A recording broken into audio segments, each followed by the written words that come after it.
Ignorance is also a part of the creation. The Lord has created ignorance and knowledge. So you cannot question why the Lord has created ignorance. There should be only knowledge. If there is only true knowledge without ignorance, then there is no creation in the form aspect. So you cannot make such a discrimination, and you cannot find fault with the Creator, the Lord Consciousness, for the existence of these two. So you have to make use of this ignorance to get into the realization and into the knowledge. That is how it is explained.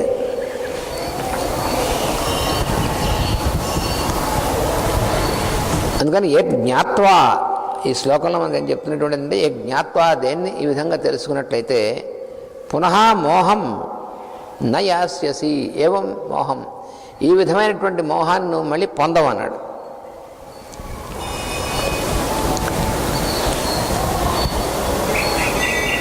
జ్ఞానమునందు ఈ విధంగా మేల్కొన్నటువంటి వాడికి మోహం అనేటువంటిది కలగదు అని అర్థం అన్నమాట. మోహం అంటే అర్థం ఏమిటి? మోహం అంటే అజ్ఞానమునందు తెలుసుకోవలసినటువంటి స్థితి, ఆ స్థితిని ఆరోపించుకోవడం అనేటువంటిదే మోహం. అజ్ఞానాన్ని జ్ఞానంగా నమ్మడమే మోహం కూడా. మోహం అంటే అజ్ఞానమనే జ్ఞానముగా నమ్మడం, అది మోహం అంటే. So that is what he explains. Confusion, మోహం అంటే confusion. When you believe ignorance as knowledge, then you are confused. So when you get into such a realization, then there is no need for you to get confused. That is what he explains in this stanza. తమ నమ్మకాలు అనేటువంటివి, అభిప్రాయాలు అనేటువంటివి, నిర్వచనములు అనేటువంటివి, వాటినే జ్ఞానముగా నమ్మినటువంటి వారు, అంటే మనం ఏం చేస్తామంటే, మనం మామూలుగా అంతర్యామి అనేటువంటి దాని యందు మన ప్రజ్ఞ ఉన్ముఖం కానప్పుడు మనకు ఉన్నటువంటి అభిప్రాయాలు మన జ్ఞానం అనుకుంటాం, మన impressions. So before we get into the realization, we consider our impressions as knowledge. మనకున్నటువంటి అభిప్రాయాలు వేరు, జ్ఞానం వేరు. కానీ అభిప్రాయాల్ని జ్ఞానం అనుకోవడమే మోహం. మన అభిప్రాయం అనేటువంటిది ఒక వస్తువుని గురించి కానీ, వ్యక్తిని గురించి కానీ, సన్నివేశాన్ని గురించి, ఇవన్నీ రకరకాలైనటువంటి వాటి గురించి అభిప్రాయాలు మన మనసులో ఏర్పడుతూ ఉంటాయి. ఈ అభిప్రాయాలు ఏర్పడడం అనేటువంటిది ఇంప్రెషన్ మేకింగ్ అంటారు దాన్ని. అదే అజ్ఞానం అంటే. అది చిత్తవృత్తి. అలా అభిప్రాయాలు ఏర్పరచుకోవడం అనేటువంటి లక్షణం ఉందే, దాన్ని చిత్తవృత్తి అన్నారు పతంజలి మహర్షి. అది ఎప్పుడైతే ఆగిపోతుందో అప్పుడు ఉన్నటువంటి స్థితే యోగము అని అన్నాడు ఆయన. యోగ చిత్తవృత్తి నిరోధ. యోగం అంటే అర్థం ఏంటి? ఈ చిత్తవృత్తులు, అభిప్రాయాలు అనేటువంటివి ఏర్పడుతున్నాయి, ఈ ఏర్పడడం, ఈ యాక్టివిటీ ఆగిపోవడమే యోగం అంటే. So Patanjali explains that suspension of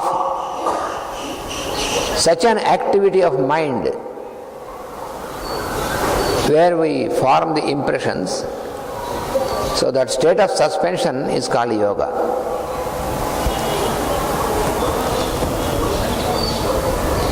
నిర్వచనములు అనేటువంటివి, ఇతరుల యొక్క అభిప్రాయములు అనేటువంటివి జ్ఞానముగా నమ్మేటువంటి వాళ్ళు, అలా ఉన్నప్పుడు ఏమవుతుంది? ఎవరి అభిప్రాయం వాళ్ళది. అభిప్రాయములు అనేటువంటివి ఏర్పడినప్పుడు ఏమవుతుంది? మీ అభిప్రాయం మీది, నా అభిప్రాయం నాది, దీని గురించి. So when we are in the state of forming impressions, So then there makes a differentiation. It makes a differentiation between us and others. Everyone differs from the other because of the impressions.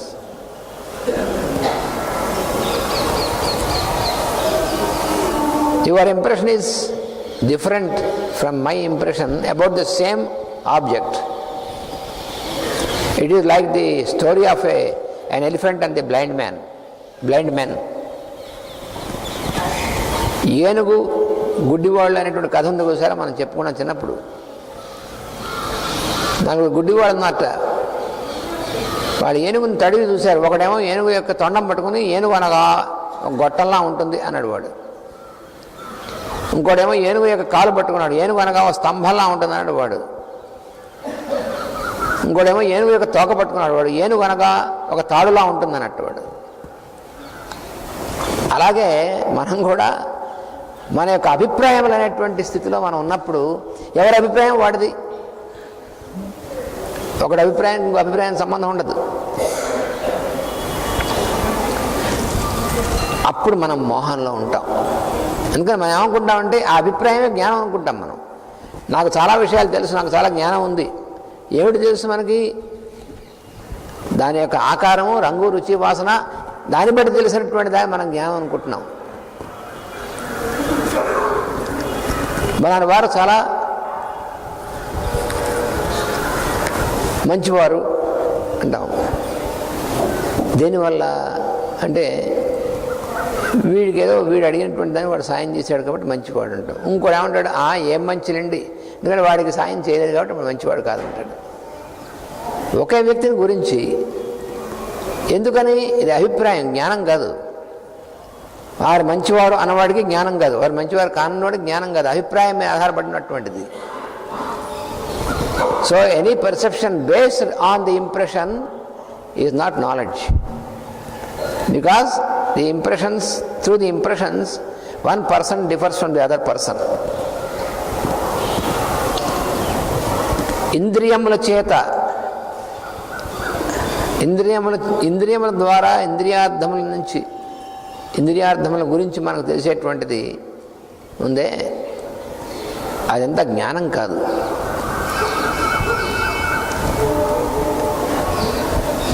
జ్ఞానం అనే నిజమైనటువంటి జ్ఞానం అనేటువంటి దాని యందు వేరువేరు అభిప్రాయాలకు తావు లేదు, ఒకటే ఉంటుంది. అక్కడ నిప్పులో వేలు పెడితే కాలుతుంది. ఆ నిప్పులో వేలు పెడితే కాలడం అనేటువంటిది ఎవరికి అని, మీకు కాలుతుంది, నాకు కాలుతుంది, అందరికీ కాలుతుంది. అది ఎవరికి కూడా మీకు కాలుతుంది, నాకు కాలదు అనడానికి వీల్లేదు. అక్కడ భిన్నత్వం ఉండదు. ఎక్కడైతే జ్ఞానం ఉంటుందో అక్కడ భిన్నత్వం ఉండదు. జ్ఞానము కాకుండా మోహం వల్ల ఏర్పడినటువంటి అభిప్రాయాలు మాత్రం ఉన్న చోట భిన్నత్వం ఉంటుంది. So the difference between two persons arises only when it is a matter of impression. If it is a matter of knowledge, then there cannot be any difference.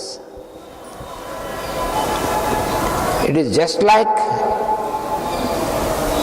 when a person keeps his finger into fire and another person also does the same. So the experience of burn is the same for all these persons. It cannot be different.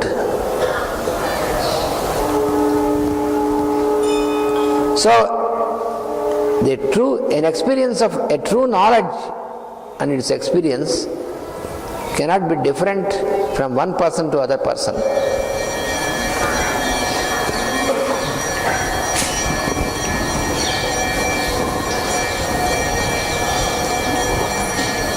అందుకని ఒకే వెలుగుతో, అంటే నిజమైనటువంటి వెలుగు ఏదైతే ఉందో లోపల అంతర్యామైనటువంటి వెలుగు యందు ఉన్నటువంటిది, దాని యందు మేల్కాల్చినటువంటి వాళ్ళకి ఆ వెలుగు అనేటువంటి సంబంధమే ఉంటుంది తప్ప బాహ్యమైనటువంటి మిగిలినటువంటి వాటి సంబంధం అనేటువంటిది ఉండదు. అందుకని వాళ్ళకి మోహం అనేటువంటిది ఉండదు. అది మోహం అంటే. ఈమె భార్య, ఈయన భర్త, ఈయన స్నేహితుడు, ఈయన శత్రువు, ఇవన్నీ ఉన్నాయనుకోండి, ఇవన్నీ అభిప్రాయం. అదేమిటంటే భార్య భర్త అభిప్రాయం ఏమిటంటే అభిప్రాయమే అది. అది నిజమైనటువంటి జ్ఞానం ఎట్లా అంటాం మనం? అయితే ఇది అజ్ఞానం కాబట్టి ఇది ఉండకూడదు అంటామా? అజ్ఞానం కూడా ఉండాల్సిందే. అవిద్య విద్య మొట్టమొదటి చెప్పుకున్నాక విద్య అవిద్య అనేటువంటిది అంటే అవిద్య లేకపోతే లాభం లేదు. అయితే దాని యందు వ్యామోహంతో ఉండిపోతే మనకు సరైనటువంటి జ్ఞానం రాదు. ఈ రెండు ఎప్పుడూ ఉంటాయి. ఎందుకంటే దీని నుంచి దానికి వెళ్ళాలి మనం. ఈ భార్య భర్త అని అన్నాం, భార్య అనన్న భర్త అనగా ఇంప్రెషన్ అనేటువంటిది ఎందువలన అది ఎప్పటి నుంచి జన్మతః ఉన్నటువంటిది కాదు కదా. అందుకని దాని యొక్క పరిమితి మనం తెలుసుకొని ఈమె భార్య కాబట్టి ఈయన భర్త కాబట్టి అదే వీళ్ళు పిల్లలు కాబట్టి ఇట్లా కాకుండా ఆయన లోపల ఉన్నటువంటిది ఒకటే వస్తువు, అదే అంతర్యామి లేక నేను తాను అనేటువంటిది. దాని యందు మనం మెలికాంచినప్పుడు అప్పుడు మన ప్రవర్తన అనేటువంటిది జ్ఞానంతో కూడి ఉంటుంది, కానీ అజ్ఞానం అక్కడ ఉండదు. వ్యామోహం ఉండదు. అప్పుడు మోహం అనేటువంటిది అప్పుడు ఉండదు. మోహం ఎప్పుడు ఉంటుందంటే ఈ అభిప్రాయం అనేటువంటి వాటి ఎప్పుడే ఉంటుంది. వెలుగు ఆ లోపల ఉన్నటువంటి వెలుగుతో సంబంధం ఉన్నప్పుడు మోహం ఉండదు అక్కడ. ఎవరైతే ఈ విధంగా దాని యందు మేల్కాంచిన వారు అవుతారో అలాంటి వారికి ఎంతమంది ఉన్నా కూడా ఒకరి జ్ఞానానికి ఇంకొకరి జ్ఞానానికి భేదం ఉండదు. అది ఈ శ్లోకంలో చెప్పినటువంటిది. భూతాని అశేషేణ భూతాః ద్రక్ష్యసి ఆత్మని అథో మయి. మయి అంటే నాయందు. ఇటువంటి జ్ఞానం కలిగినప్పుడు ఎంతమంది చూసినా సరే నాయందు ఉన్నటువంటి వాళ్ళలాగా చూచేటువంటి దృష్టి నీకు వస్తుంది. So in this stanza what he says, when one is awakened into this true knowledge and its experience, then even though he is living among thousands and thousands of people, but he doesn't find any difference of opinion, because it is not a matter of opinion, but it is only one experience of the Lord consciousness. So he is stabilized in that experience.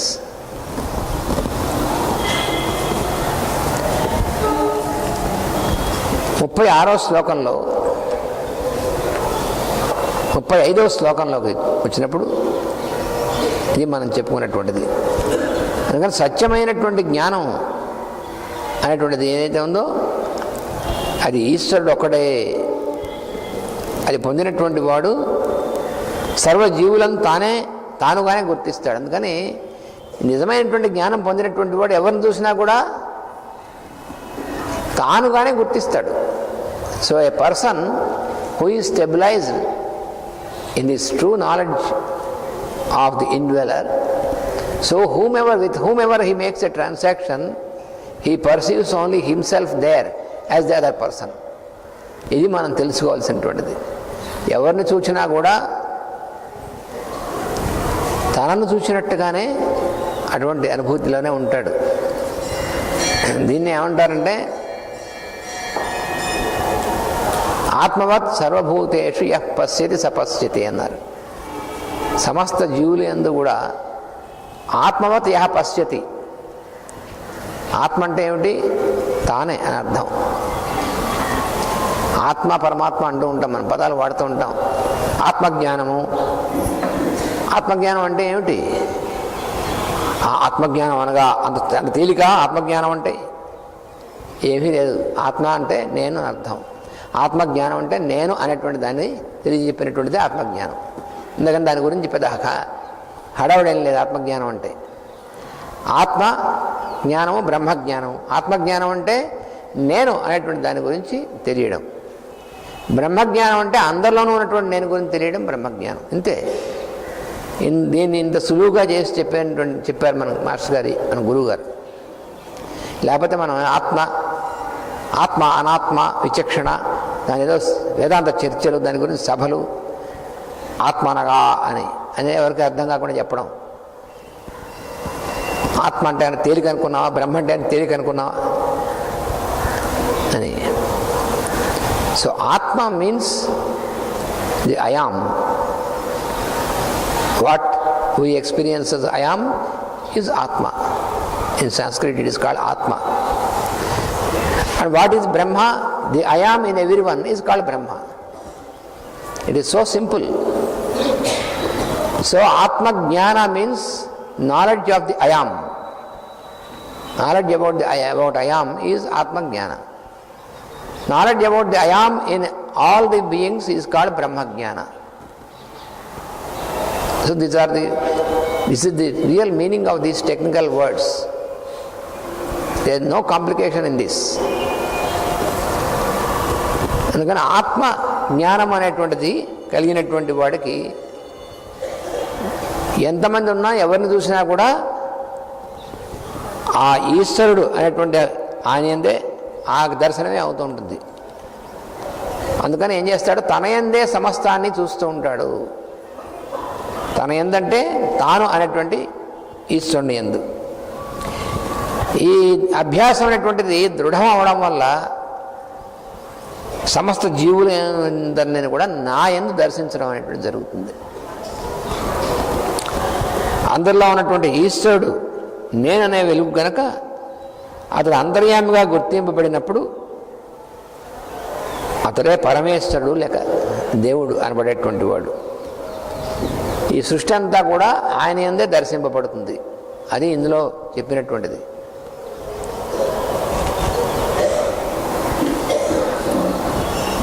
So the true knowledge is the light of the indweller only. So the person who attains this,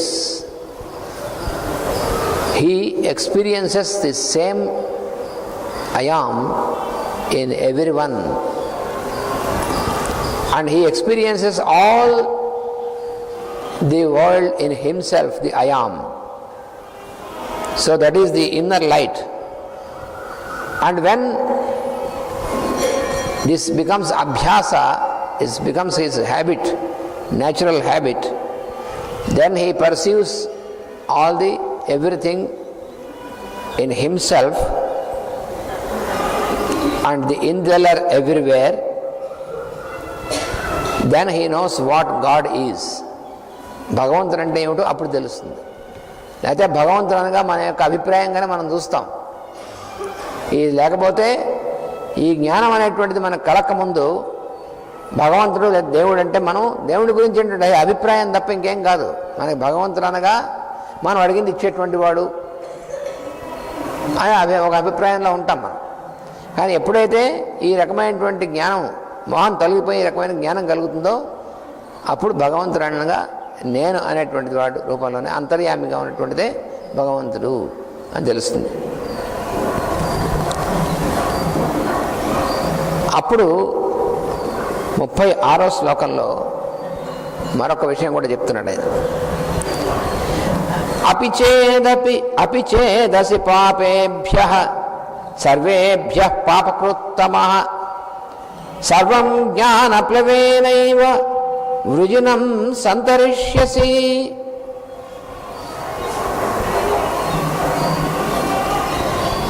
పాపేభ్యః సర్వేభ్యః అపిచేత్ పాపకృత్తమః. So in the next stanza, the stanza 36, Lord further explains, never mind about your sins, because when you have to attain the true knowledge, what about the sins? Here the Lord says, never mind about sins. May you be the sinner of all the sinners. Never mind. Cross your sins by the boat of your knowledge. You see, the ocean is many hundreds of times bigger than the boat. Yet you can cross the ocean by the boat. You see how simply the Lord explains here in this stanza. ఈ లోకంలో ఉన్నటువంటి పాపులు అందరిలోనూ అతి పాపాత్ముడు అయి ఉండవచ్చు. నువ్వు అన్ని పాపములు చేసి ఉండవచ్చు. పాపేభ్య సర్వేభ్య పాపకృత్ తమః. తమః అంటే సూపర్లేటివ్ అన్నమాట. అత్యంతము, ఇక నేను మించినటువంటి పాపం చేసినటువంటి వాడు లేకపోకుండా అంత పాపాలు చేసి ఉంటాం అనుకో. మరి అప్పుడు విముక్తి ఎలాగా అన్నాడు. అంటే చెప్తున్నాడు, సర్వం జ్ఞానప్లవేన వృజినం సంతరిష్యసి. జ్ఞానం అనబడేటువంటి ఈ నావలో ఎక్కి ఈ సముద్రాన్ని నువ్వు దాటగలవు అన్నాడు. చాలా ముఖ్యమైనటువంటిది. అంటే మరి ఈ రకమైనటువంటి జ్ఞానం పాపాత్మలకు వస్తుందా అని మన సందేహం కలుగుతుంది. పాపములు చేసినటువంటి వాడికి ఈ రకమైనటువంటిది ఎలా వస్తుంది? పాపం చేసేటువంటి వాడికి వారి యందు ఉన్నటువంటి పాప బుద్ధి ఉందే, అది కూడా దైవంగానే గుర్తించాలి. మరి తప్పులు చేసేటువంటి వాడు ఉన్నారు, పాపాలు చేసేటువంటి వాడు ఉన్నారు. మరి వాళ్ళలో భగవంతుని ఎట్లా చూస్తామండి మనం? మన యందు అంతర్యామి ఉన్నవాళ్ళని చూసాం. సరే, మన యందు అనుకూలంగా ఉన్నవాళ్ళు, మంచిగా ఉన్నటువంటి వాళ్ళు, సత్ప్రవర్తన ఉన్నటువంటి వాళ్ళు అంతర్యామిగా చూసాం. కానీ వాడు పాపాలు చేసేటువంటి వాడు ఉన్నాడు, పాపి, మహాపాపి అంటాం మనం. మరి వాడి యందు ఎలాగా అని సందేహం కలుగుతుంది. నిస్సందేహంగా పాపులు అనబడేటువంటి వారు, వారి ప్రవర్తనలు దేవుడి నాటకరంగమే అని తెలుసుకోవాలన్నారు. చాలా కష్టం ఇది. ఇక్కడే ఉంది, ఇది వాసుదేవ ఉపాసన అన్నమాట. అన్నిటి యందు భగవంతుడు ఉన్నాడు అని చూడడం అనేటువంటిది పర్వాలేదు. ఈ మైక్ భగవంతుడు, ఈ గోడ భగవంతుడు, ఆయన భగవంతుడు, ఆవిడ భగవంతుడు, ఇదంతా బాగానే ఉంది. కానీ వారి యొక్క ప్రవర్తన అనేటువంటి దాంట్లో పాపముతో కూడినటువంటి, పాపబుద్ధితో కూడినటువంటి ప్రవర్తన ఉన్నప్పుడు మరి అది కూడా భగవంతుడైనా ఇది ఎలా ఒప్పుకుంటాం మనం? అక్కడ ఉంది చిక్కంతా. అది వాసుదేవ ఉపాసన అంటే తెలిస్తే కానీ అర్థం కాదు. అయితే ఈ శ్లోకం వల్ల మనకేం తెలుస్తుందంటే, పాపము అనేటువంటి చేద్దామనేటువంటి బుద్ధి, పాపులు అనబడేటువంటి వారు ఎవరైతే పాప కృత్యాలు చేస్తున్నారో వారి ప్రవర్తన అనేటువంటిది భగవంతుడు తెలియకుండా వాళ్ళు ప్రవర్తించరుగా. అందుకని భగవంతుడి యొక్క నాటకరంగం అని తెలుసుకోమన్నాడు. అంటే వాళ్ళు అలా యాక్ట్ చేస్తారు, భగవంతుడు వాళ్ళ చేతిలో యాక్ట్ చేస్తున్నాడు. దీనికి మాస్టర్ గారు అద్భుతమైనటువంటి ఉదాహరణ ఇచ్చారు మనకు అర్థం అవ్వాలంటే. ఒక నాటక రచయిత ఉంటాడు, ఆ నాటకాన్ని రచిస్తాడు, ఒక నాటకాన్ని రాస్తాడు. ఆ నాటకాన్ని రాసినటువంటి దాంట్లో, నాటకంలో నాయకుడు, నాయిక,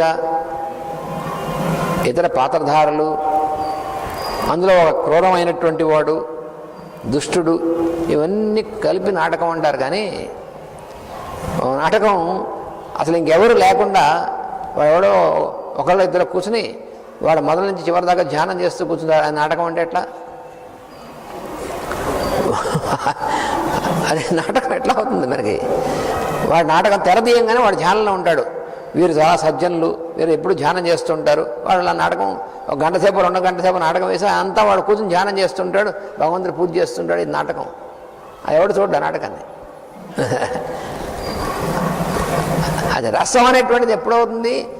అన్నింటి యొక్క సమాహారం అనేటువంటిది రసం అవుతుంది, అదే నాటకం అవుతుంది. కానీ అందుకని నాటకం రాసేటువంటి వాడు అన్ని రకాలైనటువంటి పాత్రల్ని కూడా తయారు చేస్తాడు.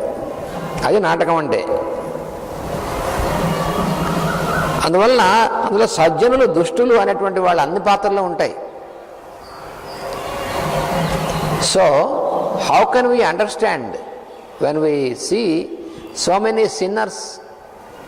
So in this stanza, when the Lord says, you may be a sinner of all the sinners, but you can cross this ocean by using the boat of knowledge. So how can we understand this when we see so many sinners around us? Of course we cannot see ourselves, our sins, but we see the sins in others. We are habituated. So when you see so many sinners in this world, then how can we understand that this is also a part of the Lord consciousness? Can we attribute sin to the Lord? How can we understand this? పాపం అనేటువంటిది భగవంతుని యందు కూడా పాపం ఉంటుందా? భగవంతుడు కూడా పాపాత్ముడా? అయితే మనం భగవంతుని కూడా పాపాత్ముడు చేస్తూ ఉంటాం మనం. ఎందుకంటే కొన్ని అజ్ఞానమైన పనులు ఉంటాయి. పూజ చేసిన తర్వాత పూజ అంతా చేసి ఆత్మ ప్రదక్షిణ నమస్కారం చేస్తుంటాం. పాపోహం పాప కర్మాహం పాప ఆత్మ పాప సంభవ అని ప్రతి పురోహితుడు కూడా ఇదే చేయిస్తుంటాడు. మనం ఏం చేస్తాం? భగవంతుని ఆవాహన చేస్తాం ముందు. ఏ రకమైన పూజ చేసినా సరే ఆవాహన చేస్తాం. ఆవాహన అంటే ఎందులోకి? మనలోకే. భగవంతుని రమ్మని ఆవాహన చేస్తాం మనం. లక్ష్మీనారాయణం ఆవాహయిష్యే, లేకపోతే ఉమామహేశ్వరం ఆవాహయిష్యే, ఏ రూపంలో సరే భగవంతుని మనలో పిలుస్తున్నాం. మనం పిలిచి షోడశోపచార పూజలు చేస్తున్నాం. భగవంతుని అన్ని పూజలు చేస్తున్నాం, పిలుస్తున్నాం, ఆసనం వేస్తున్నాం, కూర్చోబెడుతున్నాం. పాదయో పాద్యం సమర్పయామి, హస్తయోర్ఘం సమర్పయామి, ముఖ్య ఆచమనీయం సమర్పయామి, ఇవన్నీ చేస్తాం. నైవేద్యం సమర్పయామి, ఇవన్నీ చేస్తాం. చేసి అంత పూజ అంతా అయిన తర్వాత గిరగిరగిర ఆత్మప్రదక్షిణ చేసి, ఆత్మప్రదక్షిణ అనే మాటకు కూడా సరైన అర్థం తెలీదు. ఆత్మప్రదక్షిణ అంటే ఆత్మకి ప్రదక్షిణ ఏంటి? కానీ ఆ ప్రదక్షిణ ఎందుకంటే అన్ని దిక్కులు ఎందు ఉన్నటువంటిది ఆ భగవంతుని అనేటువంటి దానికోసం ప్రదక్షిణ. దానికి ఒక పేరు పెట్టారు, ఆత్మప్రదక్షిణ అని. ఎందుకంటే మనం అలా తిరగడం అనేటువంటి తిరుగుతూ అన్ని దిక్కుల్లో ఉన్నటువంటిది భగవంతుని దర్శనం చేయడం కోసం. ఈ ఆత్మప్రదక్షిణ చేస్తూ వీడు చదివేటువంటి పాపోహం పాపకర్మాహం పాపాత్మ పాప సంభవ, కొరివిడి దుంపదేగా. అప్పటిదాకా భగవంతుని పూజ చేసి ఆయన ఆవాహన చేసి మనలోకి ఆయనతో కూడా కలిపి నేను పాపాత్ముడిని, నేను పాపిని, పాపోహం నేను పాపాన్ని, పైగా పాప సంభవ మా తల్లిదండ్రులు కూడా పాపులు, వాళ్ళకు కూడా మనకి అనంత పాపానికి వాళ్ళు కూడా పాపులుట. పాప కర్మాహం నేను చేసేదంతా పాపమే. ఎవడు చేయమనండి పాపం?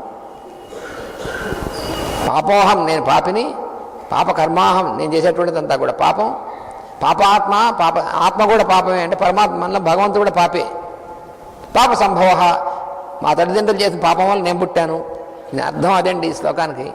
ఏమైనా అర్థం ఉందా ఈ శ్లోకం చదవడంలో? కానీ ప్రతి పురోహితుడు ఇదే చేస్తా అంటే వాడికి ఏం బుర్రలేదనమాట. ఇలా అన్నా ఏమనుకోకండి.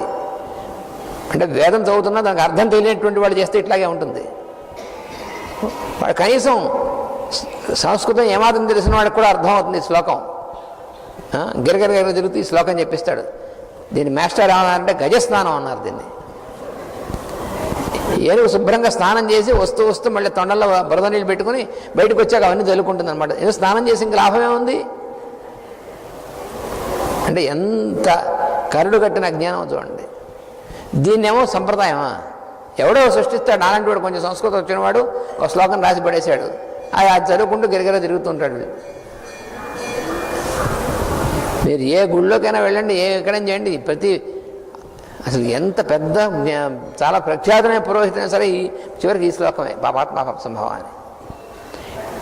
ఇది తప్పు అని విడమని చెప్పగలిగినటువంటి వారు మన మాస్టారు బాబాగారు వీళ్ళిద్దరే చెప్పారు. ఇది చేయించకూడదు తప్పని ఖచ్చితంగాను. మిగిలినటువంటి వాడు పాపం మొహమాట పడి ఊరుకున్నారు అంతే.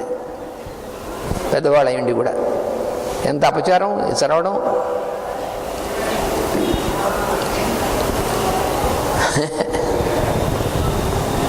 తస్మాత్ కారుణ్యభావేన. పైగా అక్కడ రక్షో జనార్దన అంటారు. ఏమిటి రక్షో ఏమిటి? అలా ఉచ్చారణ కూడా చేస్తారు. రక్ష అనాలి పిలిస్తే. రక్షో జనార్దన అంటే ఏమిటో. అంటే వాళ్ళకి అసలు భాష కూడా తెలియదు, ఏం చదువుతున్నారో తెలియదు కనీసం. నేను పాపిని అనేటువంటి నువ్వు సంస్కృతంలో చెప్పినావంటే, ఇంకో భాషలో చెప్పినావంటే, నువ్వు ఏ మతంలో చెప్పినావంటే, మతం పేరు ఏదైనా సరే చెప్పేటువంటిది మాత్రం ఇదే. నేను పాపిని. మరి నేను భగవంతుడు నీలో ఉన్నాడని చెప్తుంది. భగవంతుడు మనలో ఉన్నాడు, ఆయనతో కలిపి మనం పాపి అంటే అది హిందూ మతం అయినా ఒకటే, క్రైస్తవ మతం, ఏ మతం అయినా ఒకటే, అజ్ఞానం ఒకటే. మతంతో సంబంధం లేదు అజ్ఞానానికి. నేను పాపిని సిన్నర్ని. So when we consider our self a sinner, when we do any ritual, any puja, then the priest makes us to turn around ourselves, uttering a sloka which means I am a sinner, what I do is a sin and I am born out of sin and the Lord indweller in me is also sinful This is the meaning of this stanza. How foolish, ridiculous it is.